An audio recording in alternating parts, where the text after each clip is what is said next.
My Hero Academia has really outdone itself. Don't get me wrong, it's already an amazing show, but with Season 3, Episode 11, they took it to completely new heights. The amount of hype in this episode was absolutely insane, and there are several reasons for this. Let me start by saying that the animation, the voice acting, and the overall episode went beyond all of my expectations. And my expectations were pretty high considering that this was the fight between All for One and One for All. The fight between two different pillars with each of their own ideals. All for One being the number one villain, the symbol of darkness or evil, and One for All being the number one hero, the symbol of peace. First, we have the rest of the fight between the number one hero and the number one villain, All for One versus One for All. Now let me start off by saying, All Might going past his limits was absolutely amazing, though I wouldn't dare say that it was better than Midoriya's Delaware Detroit smash against Muscular. As we all know, All Might's punches are named after different states of the US, like Detroit or Delaware.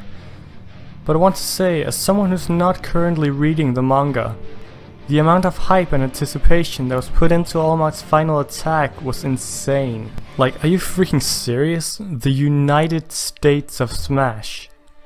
Apart from it sounding like a really poorly written burn against the United States, it was pretty awesome.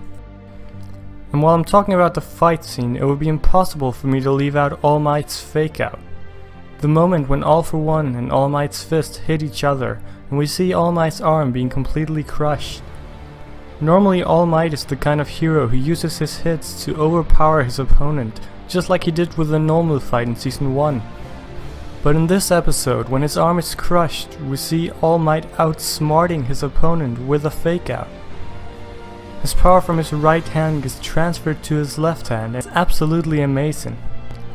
When All Might's true form was revealed, people were shocked and confused, but that didn't stop them from cheering him on with all they had, and that's where a lot of emotions got into play.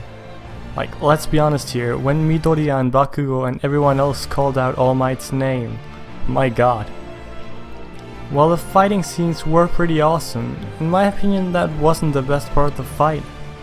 In the fight, All for One took more of a psychological approach and tried to break down All Might mentally.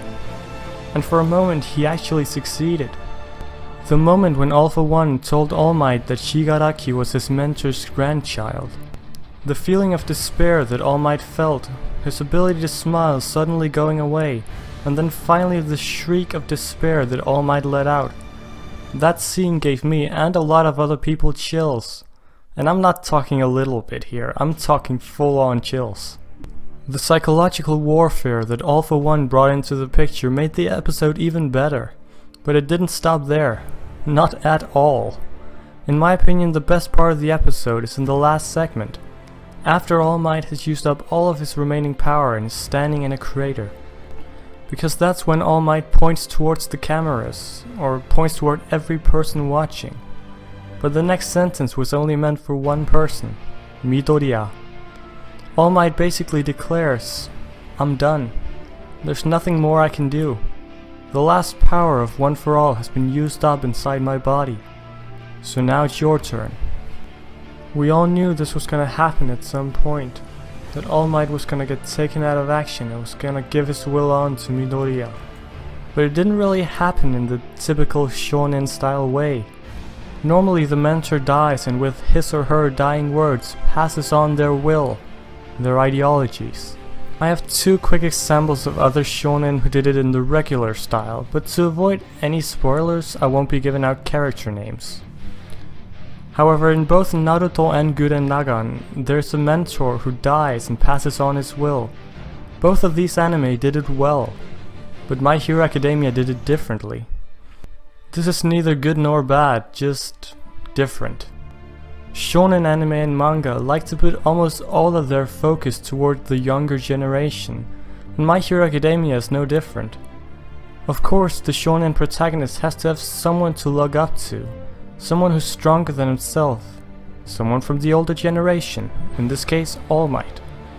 And normally when shonen reaches the point where it's time for the older generation to back out of the picture, The easiest way to do that is to just kill them off and leave a message to empower the main protagonist.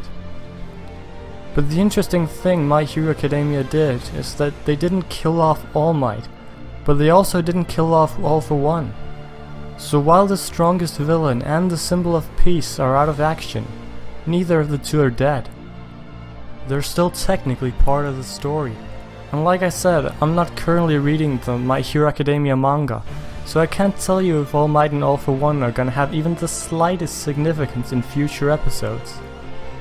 But I really hope they will. Not as the main hero and the main villain, but more like spectators.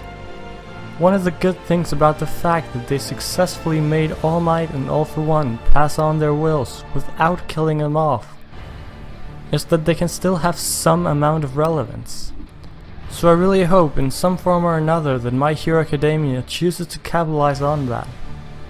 And in a worst case scenario, I guess, I think it would be amazing if at some point All for One got busted out of prison. It seems kind of far-fetched, but it's definitely still a possibility, and it has the potential to be absolutely amazing. But then again, I don't think that they would do that much to overrule Shigaraki as the main villain. I know I use the term absolutely amazing all the time in this video, and that's because that's exactly what this episode is. Absolutely amazing. If I tried to find faults within this episode, I'm sure I could find some very minor ones, but it would not be easy. No episode is without faults, but this one got pretty damn close. And My Hero Academia, I applaud you for that. I applaud you for making arguably the best episode of any anime in the spring season, which is already filled with absolutely amazing episodes and series alike. And that's an accomplishment you can really take pride in. Now I've talked for a little while and I'm sure I've not even covered half of it, but you gotta end the video at some point. So that's about it for this video. If you enjoyed, leave a like, comment, subscribe, whatever you're feeling up to, and I'll see y'all in the next video.